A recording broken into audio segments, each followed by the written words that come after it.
अभी हमने जिस मखमल आदमी को पैंटी उतारकर अपने सर पर पहनते हुए देखा, इसका नाम मॉस्को है, जो कि एक ट्रक ड्राइवर है। कुछ ही दिनों पहले उसकी पहली वाइफ की मौत हो जाने के बाद वो एना नाम की एक लड़की से शादी करता है, जो कि उससे उम्र में काफी छोटी है। दरअसल एना एक सिंगल मदर है और उसकी एक बेटी भी है जिसकी नाम है सैंटिना। यहाँ पर एना और फॉस्को की शादी के दिन वहाँ पर काफी सारे लोग आए हुए थे, जो कि एना और फॉस्को के बारे में काफी उल्टा सीधा कह रहे थे। दरअसल उन्हें उनकी जोड़ी थोड़ा भी पसंद नहीं आ रहा था, इसीलिए वो लोग उनके बारे में बहुत ही उल्टा सीधा कह रहे थे। दूसरी तरफ उनकी जोड़ी लिबिया को भी पसंद नहीं आता है, जो कि फॉस्को का बेटा है। उस रात जब फॉस्को एना के साथ रोमांस कर रहा था, तभी उसका एक दोस्त उसके घर के बाहर आकर उसे बुलाता है और उसे अपने साथ चलने के लिए कहता है। असल में फॉस्को ट्रक चलाने के साथ साथ एंटीक मूर्तियों को चोरी करके उसे बाजार में बेचता है और इससे उसे काफी अच्छी कमाई हो जाता है। इसीलिए वो एना को सुहागरात के दिन वहीं पर ही छोड़कर चोरी करने के लिए अपने दोस्त के साथ चला जाता है। इधर एना घर पर अकेली थी और वो फॉस्को के आने का इंतजार कर रही थी, तभी उसे नीचे किसी के आने की आवाजें सुनाई देता है, जिसको सुनकर वो सोचती है कि शायद फॉस्को आया हुआ होगा, इसीलिए वो उसे चेक करने के लिए जाती है। लेकिन नीचे जाकर वो देखती है कि वो फॉस्को नहीं बल्कि उसका बेटा लिविया था। दूसरी तरफ फॉस्को अपने दोस्तों के साथ चोरी करने के लिए एक जगह पर जाता है, लेकिन वो लोग जब एंटीक सामान को चोरी कर रहे थे तभी वहाँ पर पुलिस आ जाते हैं, इसलिए फॉस्को अपने साथियों के साथ वहाँ से भागने लगता है। उस रात वो लोग पुलिस से बचने के लिए जंगल के अंदर ही एक जगह पर रात गुजारते हैं। अगली सुबह लिवियो अपने दोस्तों के साथ समंदर में नहाने के लिए जाता है और तभी स्टेला नाम की एक लड़की वहाँ पर आकर उसके स्कूटर पर एक चिट्ठी छोड़कर जाती है।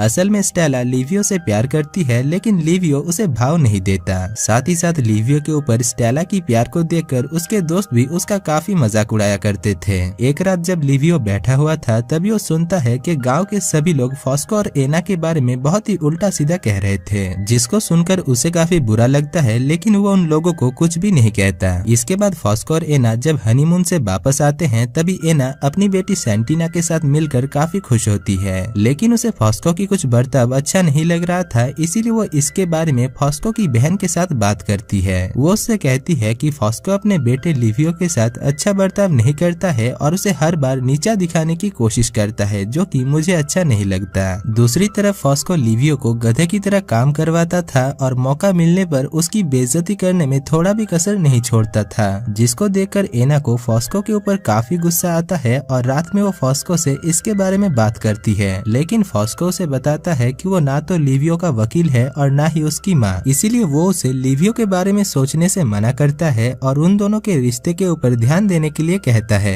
अगले दिन फॉस्को कुछ काम से ट्रक लेकर शहर जाता है और वहीं दूसरी तरफ एना स्टेला को देखती है, जो कि उसकी तरफ काफी अजीब तरीके से देख रही थी, जिसको देखकर एना काफी घबरा जाती है और घर के अंदर चली जाती है। अंदर पहुंचकर वो लिवियो को देखती है, जो कि सैंटिना के साथ खेल रहा था। अब सैंटिना को लिवियो के साथ खुश देखकर उसे काफी अच्छा लगता है और वो भी उन दोनों के पास बैठ जाती है। 2 दिन बाद फॉस्को जब घर वापस आता है, तभी वो एना और उसकी बेटी को खाना खाने के लिए एक रेस्टोरेंट पर लेकर जाता है, जहाँ पर एक वेटर एना की उस हिस्से को देख रहा था जिसको देखने का हक सिर्फ फॉस्को का है। इसीलिए फॉस्को उस वेटर के ऊपर गुस्सा होकर उसे वहाँ से जाने के लिए इशारा करता है। दरअसल फॉस्को एना के साथ शादी इसलिए किया था ताकि वो लोगों को एना को दिखा सके और एना के साथ संबंध बना सके। इसीलिए वो एना को हर बार छोटे छोटे कपड़े पहनाकर उसके साथ बाजार लेकर जाता है, ताकि शहर के सभी लोग उसे देखकर जलने लगे। दूसरी तरफ लिवियो एना से प्यार करने लगा था, क्योंकि एना उससे ज्यादा बड़ी नहीं थी और एना की फिगर को देखकर वो अपने आप को संभाल नहीं पा रहा था। एक रात फॉस्को एक एंटीक मूर्ति को चोरी करता है और अगले दिन उसे बेचने के लिए ट्रक में लोड करने लगता है, लेकिन तभी सैंटिना वहाँ पर अपने दोस्तों को लेकर आ जाती है और फॉस्को को वो मूर्ति दिखाने के लिए कहती है, जो कि उसने पिछली रात चोरी किया था।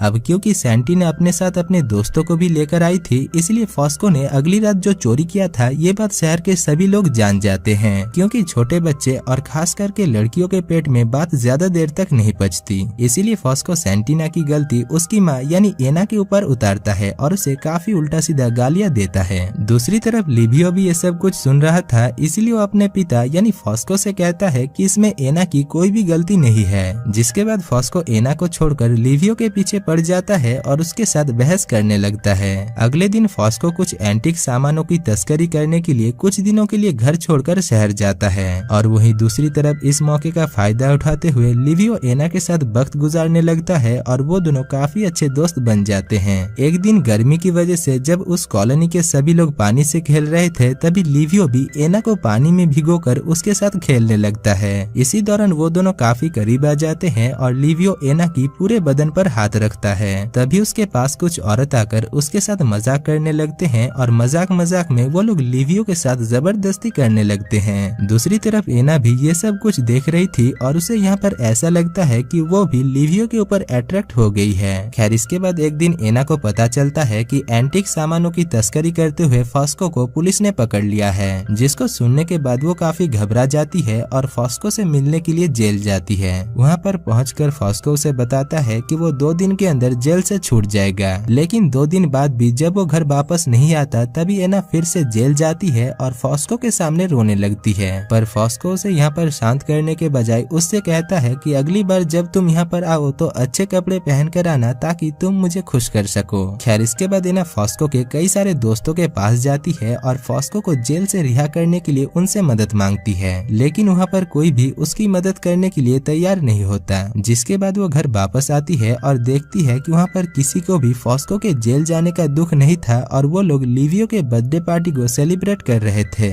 लिवियो जब एना को परेशान देखता है तभी वो एना के पास जाता है और उससे इसके लिए माफी मांगता है। इसके बाद रात में वो एना की घर की साफ सफाई में मदद करता है, जिसके बाद सुबह वो एना के साथ करीब आने की कोशिश करता है और एना भी खुद को रोक नहीं पाती। तभी उसे फॉस्को की याद आ जाती है और वो लिवियो को ये सब कुछ करने से मना करती है, लेकिन लिवियो खुद पर काबू नहीं कर पा रहा था। इसलिए रात में वो फिर से बिना कपड़ों के एना के रूम आती है, लेकिन उसके बार बार रिक्वेस्ट करने पर भी एना दरवाजा नहीं खोलती, क्योंकि वो जानती थी कि लिवियो को देखकर वो खुद को भी संभाल नहीं पाएगी। सुबह होते ही वो जब दरवाजे को खोलती है तभी वो देखती है कि लिवियो अभी भी बाहर ही लेटा हुआ था। यहाँ पर लिवियो उसे पकड़ लेता है और उसके साथ रिश्ता बनाने की कोशिश करता है, लेकिन एना उसे कुछ भी करने नहीं देती। अगले सीन में हम देखते हैं कि लिवियो एना के साथ संबंध बनाने के लिए पागलों की तरह हरकतें कर रहा था और वो जब भी एना को अपने सामने पाता था उसके साथ जबरदस्ती करने लगता था, जिस वजह से एक दिन एना उससे कहती है कि जब तक फॉस्को घर वापस नहीं आ जाता है तब तक वो और लिवियो एक साथ नहीं रहेगी और लिवियो को उसके दोस्त के घर पर रहना होगा। उस रात लिवियो अपने दोस्तों के साथ काफी ड्रिंक करता है और घर वापस आ जाता है, जबकि एना ने उसे घर आने से मना किया था। अब खिड़की को तोड़कर वो एना के पास यानी उसके बेडरूम तक पहुंच जाता है और उसके साथ जबरदस्ती करने लगता है। यहाँ पर एना भी अपने आप पर काबू नहीं कर पाती है और उस रात वो दोनों एक दूसरे के साथ संबंध बनाते हैं। अगली सुबह एना फॉस्को के साथ मिलने के लिए जेल जाती है, जहाँ पर फॉस्को उससे कहता है कि उसे अपने बेटे के साथ बुरा बर्ताव करके काफी पछतावा हो रहा है और वो अपने बेटे के साथ मिलना चाहता है। अब ये सब कुछ देखकर एना को भी काफी बुरा लगता है, लेकिन फिर भी वो लिवियो के साथ अपने नाजायज रिश्ते को नहीं तोड़ता। एक दिन जब वो दोनों एक दूसरे को प्यार कर रहे थे तभी उन्हें किसी की आवाज सुनाई देता है, इसीलिए लिवियो उसे चेक करने के लिए जाता है और वहाँ पर पहुंचकर वो देखती है कि वो और कोई नहीं बल्कि स्टेला थी, जो कि उन दोनों को छुपकर प्यार करते हुए देख रही थी।